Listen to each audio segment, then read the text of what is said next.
transparency. But now they have John Pantau strategy. So what do you think this thing? Might they have another plan in mind, or this is another strategy untuk alihkan perhatian masyarakat, or dia nak buat kacau ke? Because all the effort I've done di SPR is there. Ya, Transparency International Malaysia ni membuat satu langkah, ya, inisiatif dan langkah yang sungguh baik, iaitu mencadangkan supaya semua parti-parti politik, pemimpin-pemimpin parti, malah calon-calon ke, tanda tangan ikrar integriti. Saya rasa satu langkah yang baiklah. Sebab apa? Semua rakyat negara ni mahukan parti politik dan pemimpin yang berintegriti. Apa? Wakil rakyat pun kita mahukan wakil rakyat yang berintegriti. Jadi apabila TI, Transparency International Malaysia, membuat perkara tu, satu perkara yang patut dipuji.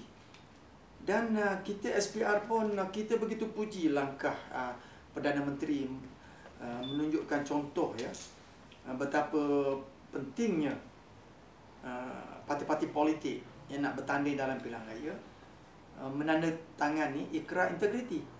Bagi pihak SPR pula, kita cukup sokong sebab salah satu ikrar di dalam butir-butir janji ikrar tu adalah mematuhi Akta Kesalahan Pilihan Raya. Itu yang membuat kerja kita senang. Kalau dia sign ikrar tu, maka termasuk di situ mematuhi, menghormati Akta Kesalahan Pilihan Raya. Dalam akta itulah yang banyak orang membuat pelanggaran. Jadi bila parti BN sign yang ditunjuk contoh oleh Perdana Menteri, saya rasa nampak satu langkah yang bijak dan langkah yang baik, kerana itu contoh yang baik. Tapi apabila parti-parti lain terus menolaknya, saya heran betul. Mereka nak pilihan raya yang bersih. Mereka bercakap pasal integriti. Ada parti bercakap, oh kalau niat pun dah cukup. Ini apa ni? Jadi saya rasa rakyat nilailah sendiri yang mana bercakap benar, yang mana ikhlas, yang mana bercakap tak serupa bikin, nilailah sendiri. Tapi yang saya nak herannya, saya nak tanya satu, ya. Mana pergi Datuk Ambika? Dia yang benar-benar bercakap pilihan raya yang bebas, adil dan bersih. Sepatah pun saya tak dengar komen daripada beliau lah, mengatakan kenapa parti ada yang tanda tangan, ada yang tak tanda tangan. Padahal dia sebuah NGO yang dia claim to be non-partisan. Dia claim NGO dia tu perjuangkan pilihan raya yang bersih, pilihan raya yang yang bebas dan adil. Ini satu perkara yang bagi saya perkara yang utama untuk parti politik menzahirkan keikhlasan integriti itu. Ini. Jadi saya pun heran juga. Bersih ni, pemimpin bersih, sepatah pun saya tak dengar lagi komen. Jadi kalau rakyat membuat interpretasi yang bersih ni sebenarnya bermain politik. Sebenarnya mereka ni tak sama dengan parti-parti, tak ada beza dengan parti-parti politik ni. Jangan salahkan rakyat. Jadi itu yang saya pun heran. Saya cukup suka kalau Datuk Ambika keluar kenyataan. Bersih pun mengharap ikrar integriti ini ditandatangani oleh semua parti. Sebab yang menyediakannya bukan kerajaan, bukan parti politik. NGO ni, Transparency International ni, NGO yang diiktiraf di peringkat antarabangsa. Jadi kita fikirlah sendiri apa yang betul, apa yang tak betul, di mana dia punya hakikat yang sebenarnya. Satu lagi pasal persidangan antarabangsa pilihan raya umum ke-13. Tapi malam Datuk Pandika Amin telah reject dia punya cadangan Datuk Seri Anwar Ibrahim. Kenapa mereka tiba-tiba nak buat isu ni pula? Kita sedang buat persiapan untuk PRU 13 dan mereka kata SPR hanya melaksanakan 8 daripada 14 cadangan. Ya, sebenarnya ini agenda Datuk Seri Anwar Ibrahim lah ni. Ya. Super juga lawatan Senator Australia. Ini agenda dia lah ni. Lawatan kumpulan pemerhati daripada Muslim Senators daripada Eropah ke? Eropah. Dan sebelum itu Senator Australia ni pun led another delegation comprised of many individuals, about 12 of them, datang ke SPR, jumpa kita sini, saya berjumpa dengan mereka. Ini semua agenda Datuk Seri Anwar Ibrahim lah. Agenda parti-parti politik yang di bawah pakatan tadi lah. Jadi ini sebahagian daripada program dia lah, untuk nak apa tujuan dia, saya tak mau speculate lah. Saya tak mau membuat kenyataan yang, tapi obviously everybody knows this is one of their punya agendas untuk nak belittle, ya, memperlekehkan proses demokrasi di negara kita, nak menunjukkan kepada dunia luar yang pilihan raya di Malaysia ni tidak sampai ke tahap antarabangsa ke, sehingga mahukan orang luar datang bermesyuarat pasal urusan pilihan raya kita. Orang luar ni entah berapa kali dia baca akta pilihan raya negara kita ni, kita pun tahu. Orang luar dia datang, dia berbincang lah. Macam kalau orang jemput saya pergi berbincang urusan pilihan raya di Bosnia Herzegovina katakan, kita pergilah dengar cerita orang ni cerita. Itulah, saya rasa demokrasi tetap bebas, you know. Dalam pilihan raya bebas, demokrasi bebas. Dan negara kita pula negara demokrasi, sesiapa pun bebas masuk untuk nak melihat, untuk nak memberi pandangan ke, tapi jujurlah, jujur untuk kebaikan. Jangan membuat perkara yang memperlekehkan institusi dalam negara tu. SPR ni sebuah institusi perlembagaan yang dilantik oleh Yang di-Pertuan Agong. Janganlah jemput orang luar suruh memperlekehkan SPR. Tak tanggungjawablah kalau perkara ni berlaku. Apa hak orang luar ni? Dan janganlah gunakan orang luar ni untuk mencaci ataupun mengkritik proses pilihan raya di negara kita. Sebab proses pilihan raya ni sebenarnya berasaskan kepada undang-undang, peraturan yang diluluskan oleh Parlimen. SPR tidak buat undang-undang tu. SPR terima undang-undang yang telah dijilidkan, yang telah diluluskan di Parlimen. Itulah undang-undangnya.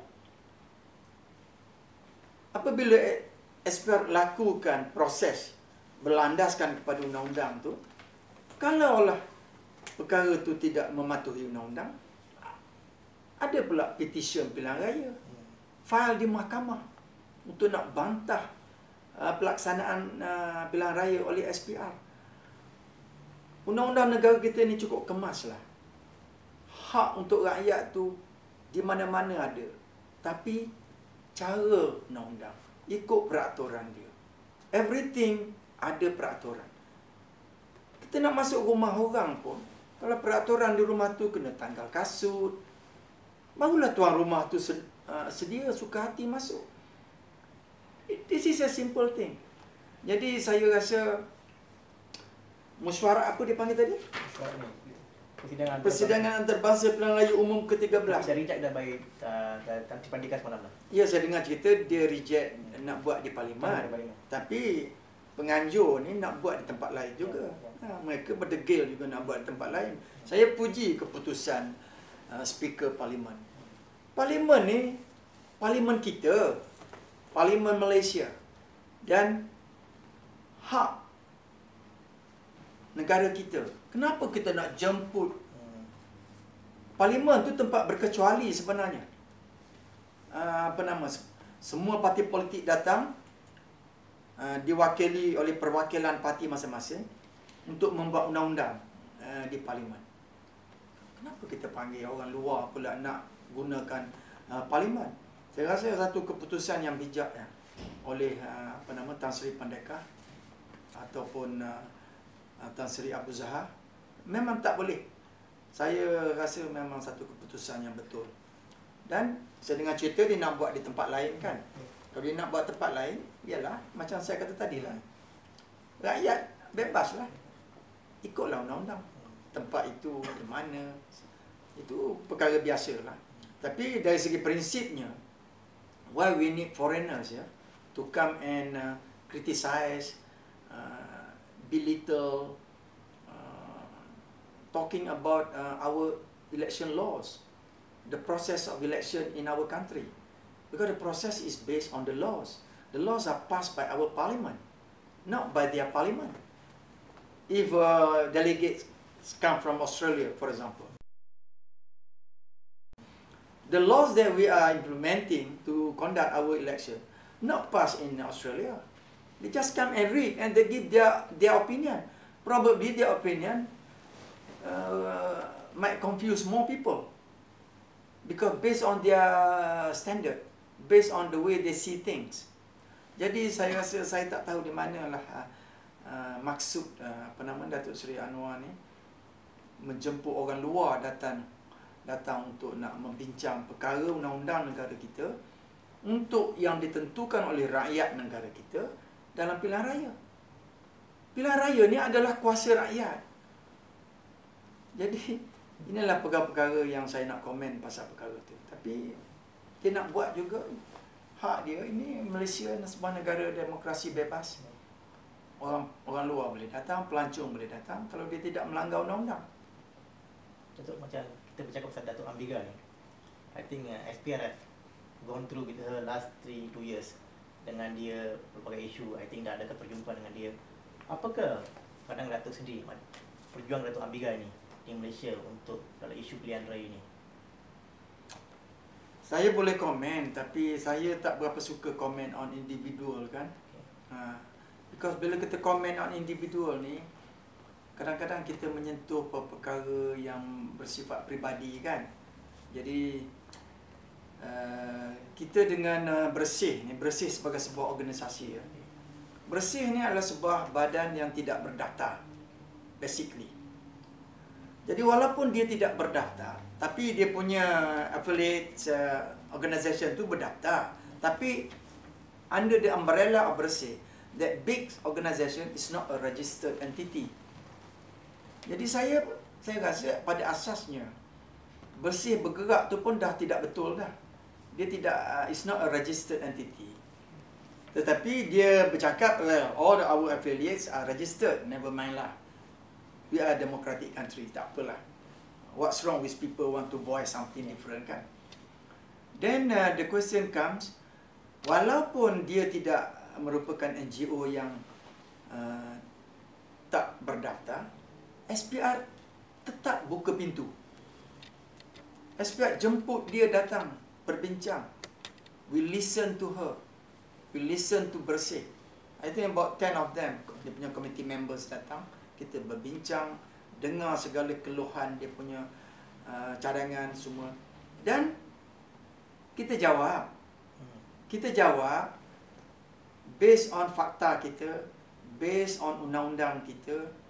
Dan dia kata pindahlah undang-undang. You know, satu gabungan NGO suruh kita pindah undang-undang sebegitu senang. Padahal buat undang-undangnya di parlimen tu. Inilah cara dia bermainkan pressure group. You change the law. Sebenarnya SPR, we can recommend the law, but in our country ni dia ada sistem pentadbiran governance dia ada. Di mana to prepare the law, to amend the law must go through the proper process. Drafting the law is Jabatan Peguam Negara. Kalau law tu tidak di-draft oleh JP, Jabatan Peguam Negara, undang-undang tu perlu diteliti, adakah dia bercanggah dengan undang-undang lain, adakah dia bertindih Adakah dia bercanggah dengan perlembagaan negara? Undang-undang utama negara kita ni perlembagaan. Adakah dia ada bercanggah dengan perlembagaan negeri? Tidak semudah seperti yang orang ni bercakap. And this is the job of Aegis Chamber, Jabatan Peguam Negara. Mereka pakar, mereka melihat. Dan SPR kena bincang, tengok macam-macam. Lepas itu, dia ada dasar negara pula. Kalau dasar negaranya mengundi umur 21 tahun. Sebab apa? Anak-anak muda kita ni kena pergi sekolah dulu, masuk college, keluar college baru umur berapa tahun. Ini dasar negara, dia melibatkan dengan dasar pelajaran. You cannot just say no. 18 years old, all the Western country vote 18 years old, now you do it 18 years old. Tidak semudah itu. Negara ada dasar dia. Kita bincang the pro and cons, ambil jalan tengah. Salah satu jalan tengah yang baiknya, mungkin 20 tahun kita dah boleh benarkan rakyat mendaftar. Apabila dia mendaftar umur 20 tahun, dia dah mula belajar pasal pilihan raya dah. Then 21 tahun, automatik dia boleh mengundi. Betul. Satu last sekali. Okay, we are having a very critical time, G30. Apakah nasihat Datuk sebagai one of the main person dekat SPR kepada pengundi-pengundi di Malaysia, all races? Of course lah, bila kita SPR bercakap, all races lah. Bukan, kita we heard Datuk, this 100 pengundi India dengan yang daftar tu memang kurang. Tinggi. Tinggi. Okey. Tinggi. Saya puji masyarakat India. Okay. Ya. Apa Chinese? Tinggi. Tinggi Yang Melayu kurang. Kita ada sekarang ni 3 million yang belum mendaftar. Okay. 3 million belum tak? Belum mendaftar. Okay. Dalam 3 million tu yang belum mendaftar, dia punya percentage yang belum mendaftar ni sama dengan percentage population kita. Oh, okay. Melayu yang paling besar population percentage peratusnya, dia yang paling besar yang belum mendaftar. China nombor 2, India nombor 3. It's not fair lah kata orang India tidak mendaftar. Parti politik juga apabila kita melantik mereka sebagai penolong pendaftar, mereka ni begitu giat, kuat mendaftar, very aggressive. Negeri Selangor ya, diperintah oleh parti pakatan, mereka lah yang paling agresif mendaftar. Jadi daftar pemilih di Selangor tinggi melambung. Kerja mereka sebenarnya yang mendaftar begitu tinggi. But they complain about double issue, who daftar macam mana tu. Oi, mengarut, ini politik semua ni. Yang ada alamat sama, 5 orang satu alamat. Ya, kad pengenalan dia di situ. SPR mendaftar mengikut kad pengenalan. Okay. Kad pengenalan dia di alamat itu. SPR bukan pergi ke rumah tu, cek awak di situ. Kita percaya kepada rekod di JPN. Kita bila dia mendaftar, kita key in dia punya identifier 12 angka nombor kad pengenalan. Zoom tunjuk kepada database di JPN. Betul, perfect, alamat tally. Kita terima pendaftaran dia. Baik. Rumah tu mungkin rumah sewa. Tahun lepas orang lain sewa, tahun ni budak bujang lain sewa pula. Rumah tu mungkin rumah dipanggil common address. Di mana, tak apalah, dia kata surat I, alamat tu semualah. Senang. I duduk alamat ni pun bilik saja dia tersewa. Rakyat Malaysia ni macam-macam. Lepas tu mobility is very high rakyat Malaysia ni. Mungkin tahun lepas dia budak Kelantan. Tahun ni dia dah mari bekerja di Lembah Kelang. Lepas tu dia mendaftar tukar kad pengenalan. Sebab mungkin ada orang politik kata, you change your address lah. Mengundi di Selangor. Dia budak Kelantan, dia bekerja di Lembah Kelang. Tentulah dia ada alamat. Tu dia kata, alamat I mungkin tak berapa permanent lagi lah. I baru tumpang rumah ni, kata. Tak apalah, I pakai alamat you. Apa-apa surat saya boleh sampai situ. Macam-macam ragam kita punya masyarakat ni. Ada rumah setinggan. Dia ambil alamat rumah. Rumah yang depan di tepi jalan. Rumah Pengulu ke, rumah itu ke. Rumah dia di belakang, postman nak masuk susah. Itu alamat. Mungkin alamat tu ada 20 nama. Itulah alamat yang dia taruh dekat kad menara. Jadi inilah hakikat dia. Jadi Kerajaan Selangor, dia pergi ke satu address, tengok ada lima orang. Ini dia kata berkelompok. Dia tidak lihat the rasional, the justifikasi, sikap dan hakikat penghijrahan, penumpangan alamat rakyat Malaysia kita ni. Dan mereka yang paling agresif sekali mendaftar. Kalau kita tengok pada rekod penolong pendaftar politik. Dia ada more. Oh yes.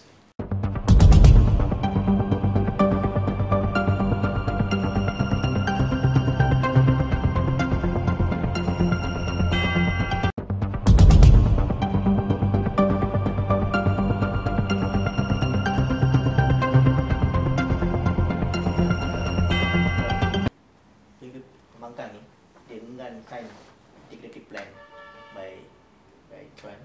Transparency. But now they have John Pantau in strategy. So what do you think this thing? Might they have another plan in mind, or this is another strategy untuk alihkan perhatian masyarakat, or dia nak buat kacau ke? Because all the effort I've done di SPR is there.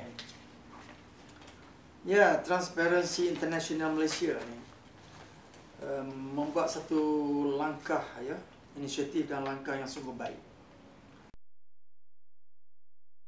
iaitu mencadangkan supaya semua parti-parti politik, pemimpin-pemimpin parti, malah calon-calon ke, tanda tangan ikrar integriti. Saya rasa satu langkah yang baiklah. Sebab apa? Semua rakyat negara ni mahukan parti politik dan pemimpin yang berintegriti. Apa? Wakil rakyat pun kita mahukan wakil rakyat yang berintegriti. Jadi apabila TI, Transparency International Malaysia, membuat perkara tu, satu perkara yang patut dipuji. Dan kita SPR pun kita begitu puji langkah Perdana Menteri menunjukkan contoh, ya, betapa pentingnya parti-parti politik yang nak bertanding dalam pilihan raya menandatangani ikrar integriti. Bagi pihak SPR pula, kita cukup sokong sebab salah satu ikrar di dalam butir-butir janji ikrar tu adalah mematuhi Akta Kesalahan Pilihan Raya. Itu yang membuat kerja kita senang. Kalau dia sign ikrar tu, maka termasuk di situ mematuhi, menghormati Akta Kesalahan Pilihan Raya. Dalam akta itulah yang banyak orang membuat pelanggaran. Jadi bila parti BN sign yang ditunjuk contoh oleh Perdana Menteri, saya rasa nampak satu langkah yang bijak dan langkah yang baik, kerana itu contoh yang baik. Tapi apabila parti-parti lain terus menolaknya, saya heran betul. Mereka nak pilihan raya yang bersih. Mereka bercakap pasal integriti. Ada parti bercakap, kalau niat pun dah cukup. Ini apa ni? Jadi saya rasa rakyat nilailah sendiri yang mana bercakap benar, yang mana ikhlas, yang mana bercakap tak serupa bikin, nilailah sendiri. Tapi yang saya nak herannya, saya nak tanya satu ya. Mana pergi Datuk Ambika? Dia yang benar-benar bercakap pilihan raya yang bebas, adil dan bersih. Sepatah pun saya tak dengar komen daripada beliau lah, mengatakan kenapa parti ada yang tanda tangan, ada yang tak tanda tangan. Padahal dia sebuah NGO yang dia claim to be non-partisan. Dia claim NGO dia tu perjuangkan pilihan raya yang bersih, pilihan raya yang yang bebas dan adil. Ini satu perkara yang bagi saya perkara yang utama untuk parti politik menzahirkan keikhlasan integriti itu. Ini. Jadi saya pun heran juga. Bersih ni, pemimpin bersih, sepatah pun saya tak dengar lagi komen. Jadi kalau rakyat membuat interpretasi yang bersih ni sebenarnya bermain politik. Sebenarnya mereka ni tak sama dengan parti-parti, tak ada beza dengan parti-parti politik ni. Jangan salahkan rakyat. Jadi itu yang saya pun heran. Saya cukup suka kalau Datuk Amiga keluar kenyataan. Bersih pun mengharap Ikrar Integriti ni ditandatangani oleh semua parti. Sebab yang menyediakannya bukan kerajaan, bukan parti politik, NGO. NGO ni, Transparency International ni, NGO yang diiktiraf di peringkat antarabangsa. Jadi kita fikirlah sendiri apa yang betul, apa yang tak betul, di mana dia punya hakikat yang sebenarnya. Satu lagi pasal persidangan antarabangsa pilihan raya umum ke-13. Tapi malah Datuk Pandika Amin telah reject dia punya cadangan Datuk Seri Anwar Ibrahim. Kenapa mereka tiba-tiba nak buat isu ni pula? Kita sedang buat persiapan untuk PRU ke-13 dan mereka kata SPR hanya melaksanakan 8 dari 14 cadangan. Ya, sebenarnya ini agenda Datuk Seri Anwar Ibrahim lah ni. Ya. Super juga lawatan Senator Australia. Ini agenda dia lah ni. Lawatan kumpulan pemerhati daripada Muslim Senators daripada Eropah ke? Eropah. Dan sebelum itu Senator Australia ni pun led another delegation comprised of many individuals, about 12 of them, datang ke SPR, jumpa kita sini, saya berjumpa dengan mereka. Ini semua agenda Datuk Seri Anwar Ibrahim lah. Agenda parti-parti politik yang di bawah pakatan tadi lah. Jadi ini sebahagian daripada program dia lah, untuk nak apa tujuan dia, saya tak mau speculate lah.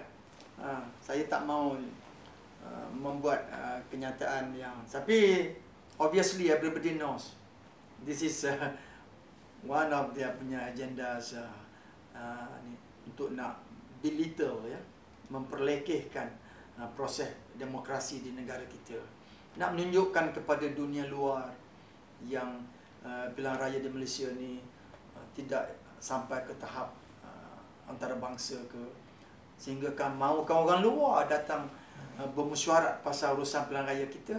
Orang luar ni entah berapa kali dia baca akta pilihan raya negara kita ni, kita pun tahu. Orang luar dia datang, dia berbincang lah. Macam kalau orang jemput saya pergi berbincang urusan pilihan raya di Bosnia Herzegovina katakan, kita pergilah dengar cerita orang ni cerita. Itulah, saya rasa demokrasi tetap bebas, you know. Dalam pilihan raya bebas, demokrasi bebas. Dan negara kita pula negara demokrasi, sesiapa pun bebas masuk untuk nak melihat, untuk nak memberi pandangan ke, tapi jujurlah. Jujur untuk kebaikan. Jangan membuat perkara yang memperlekehkan institusi dalam negara tu. SPR ni sebuah institusi perlembagaan yang dilantik oleh Yang di-Pertuan Agong. Janganlah jemput orang luar suruh memperlekehkan SPR. Tak tanggungjawablah kalau perkara ni berlaku. Apa hak orang luar ni? Dan janganlah gunakan orang luar ni untuk mencaci ataupun mengkritik proses pilihan raya di negara kita. Sebab proses pilihan raya ni sebenarnya berasaskan kepada undang-undang, peraturan yang diluluskan oleh Parlimen.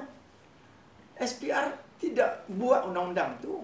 SPR terima undang-undang yang telah dijilidkan, yang telah diluluskan di Parlimen. Itulah undang-undangnya. Apabila SPR lakukan proses berlandaskan kepada undang-undang tu, kalaulah perkara tu tidak mematuhi undang-undang, ada pula petition pilihan raya, file di mahkamah. untuk nak bantah pelaksanaan pilihan raya oleh SPR. Undang-undang negara kita ni cukup kemas lah. Hak untuk rakyat tu di mana-mana ada. Tapi cara undang-undang, ikut peraturan dia. Everything ada peraturan. Kita nak masuk rumah orang pun, kalau peraturan di rumah tu kena tanggal kasut, barulah tuan rumah tu sedia suka hati masuk. This is a simple thing. Jadi saya rasa mesyuarat apa dia panggil tadi? Persidangan antarabangsa pilihan raya umum ke-13. Dah reject dah by Tan Sri Pandika semalam lah. Ya, saya dengar cerita dia reject nak buat di parlimen. Tapi penganjur ni nak buat di tempat lain juga. Mereka berdegil juga nak buat di tempat lain. Saya puji keputusan speaker parlimen. Parlimen ni parlimen kita, parlimen Malaysia, dan hak negara kita. Kenapa kita nak jemput? Parlimen tu tempat berkecuali sebenarnya. Semua parti politik datang, diwakili oleh perwakilan parti masing-masing untuk membuat undang-undang di parlimen. Kenapa kita panggil orang luar pula nak gunakan parlimen? Saya rasa satu keputusan yang bijak oleh Tan Sri Pandeka ataupun Tan Sri Abu Zahar. Memang tak boleh. Saya rasa memang satu keputusan yang betul. Dan saya dengar cerita dia nak buat di tempat lain kan. Kalau dia nak buat tempat lain, ialah macam saya kata tadi lah. Rakyat bebaslah. Ikutlah undang-undang. Tempat itu di mana, itu perkara biasa lah. Tapi dari segi prinsipnya, why we need foreigners to come and criticize, belittle, talking about our election laws, the process of election in our country. Because the process is based on the laws. The laws are passed by our parliament, not by their parliament. If delegates come from Australia, for example, the laws that we are implementing to conduct our election not passed in Australia. They just come and read and they give their opinion. Probably their opinion might confuse more people because based on their standard, based on the way they see things. Jadi saya rasa saya tak tahu di manalah maksud Datuk Seri Anwar ni menjemput orang luar datang untuk nak membincang perkara undang-undang negara kita untuk yang ditentukan oleh rakyat negara kita dalam pilihan raya. Pilihan raya ni adalah kuasa rakyat. Jadi inilah perkara-perkara yang saya nak komen pasal perkara tu. Tapi dia nak buat juga hak dia. Ini Malaysia sebuah negara demokrasi bebas. Orang luar boleh datang, pelancong boleh datang kalau dia tidak melanggar undang-undang. Datuk, macam kita bercakap pasal Datuk Ambiga ni, I think SPRF gone through with her last 2 years dengan dia berbagai isu. I think dah ada perjumpaan dengan dia. Apakah pandangan Datuk sendiri perjuangan Datuk Ambiga ni di Malaysia untuk dalam isu pilihan raya ni? Saya boleh komen, tapi saya tak berapa suka komen on individual kan. Because bila kita komen on individual ni, kadang-kadang kita menyentuh perkara yang bersifat peribadi kan. Jadi kita dengan Bersih ni, Bersih sebagai sebuah organisasi Bersih ni adalah sebuah badan yang tidak berdaftar basically. Jadi walaupun dia tidak berdaftar, tapi dia punya affiliate organisation tu berdaftar, tapi under the umbrella of Bersih, that big organisation is not a registered entity. Jadi saya rasa pada asasnya Bersih bergerak tu pun dah tidak betul dah. Dia tidak is not a registered entity. Tetapi dia bercakap, well, all our affiliates are registered. Never mind lah. We are a democratic country. Tak apalah. What's wrong with people want to voice something different kan? Then the question comes, walaupun dia tidak merupakan NGO yang tak berdaftar, SPR tetap buka pintu. SPR jemput dia datang berbincang. We listen to her.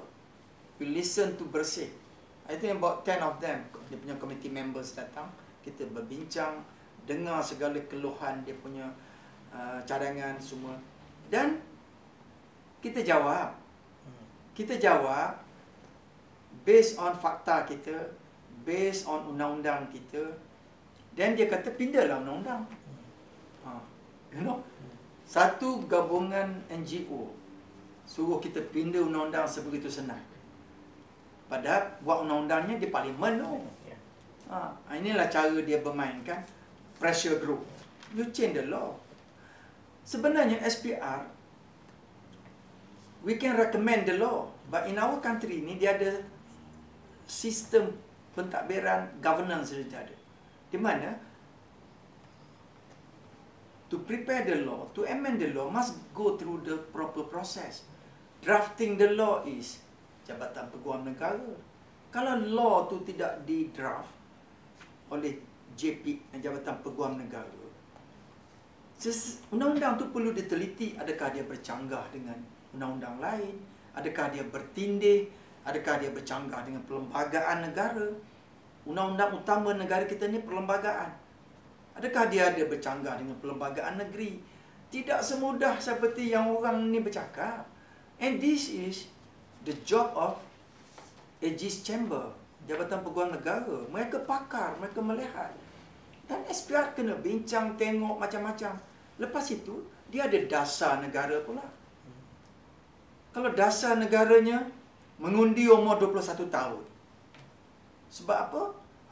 Anak-anak muda kita ni kena pergi sekolah dulu, masuk college, keluar college baru umur berapa tahun. Ini dasar negara, dia melibatkan dengan dasar pelajaran. You cannot just say no. 18 years old, all the Western country vote 18 years old, now you do it 18 years old. Tidak semudah itu. Negara ada dasar dia. Kita bincang the pro and cons, ambil jalan tengah.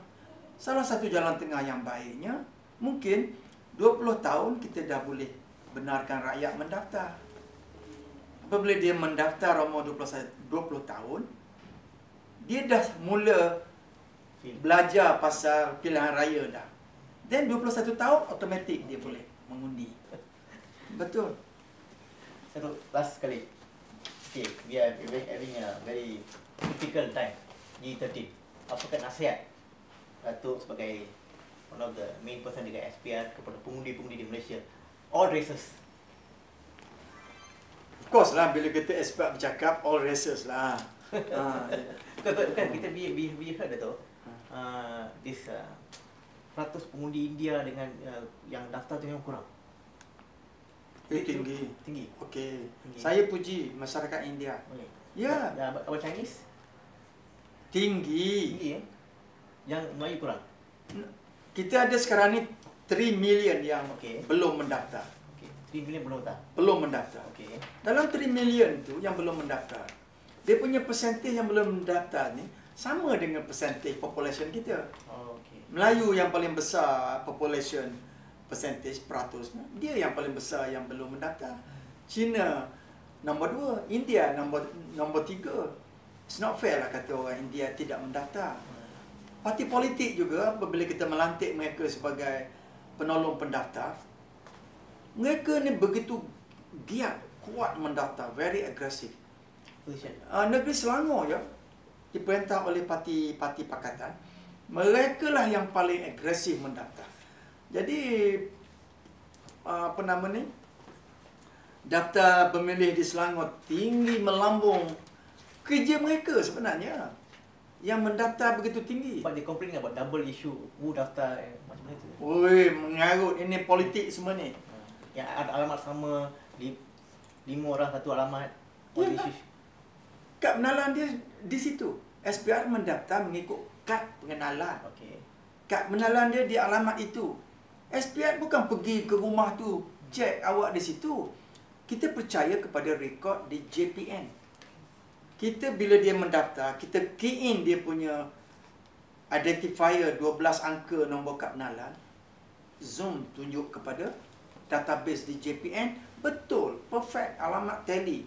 Kita terima pendaftaran dia. baik. Rumah tu mungkin rumah sewa. Tahun lepas orang lain sewa. Tahun ni budak bujang lain sewa pula. Rumah tu mungkin rumah dipanggil common address. Di mana, tak apalah, dia kata surat I, alamat tu semualah. Senang. I duduk alamat ni pun bilik saja dia tersewa. Rakyat Malaysia ni macam-macam. Lepas tu mobility is very high rakyat Malaysia ni. Mungkin tahun lepas dia budak Kelantan. Tahun ni dia dah mari bekerja di Lembah Kelang. Lepas tu dia mendaftar tukar kad pengenalan. Sebab mungkin ada orang politik kata, you change your address lah. Mengundi di Selangor. Dia budak Kelantan, dia bekerja di Lembah Kelang, tentulah dia ada alamat. Tu dia kata, alamat I mungkin tak berapa permanent lagi lah. I baru tumpang rumah ni, kata. Tak apalah, I pakai alamat you. Apa-apa surat saya boleh sampai situ. Macam-macam ragam kita punya masyarakat ni. Ada rumah setinggan. Dia ambil alamat rumah. Rumah yang depan di tepi jalan. Rumah penghulu ke, rumah itu ke. Rumah dia di belakang. Postman nak masuk susah. Itu alamat. Mungkin alamat tu ada 20 nama. Itulah alamat yang dia taruh dekat kad pengenalan. Jadi inilah hakikat dia. Jadi Kerajaan Selangor, dia pergi ke satu address, tengok ada 5 orang. Ini dia kata berkelompok. Dia tidak lihat the rasional, the justifikasi, sikap dan hakikat penghijrahan, penumpangan alamat rakyat Malaysia kita ni. Dan mereka yang paling agresif sekali mendaftar. Kalau kita tengok pada rekod penolong pendaftar politik. Dia ada more. Oh yes.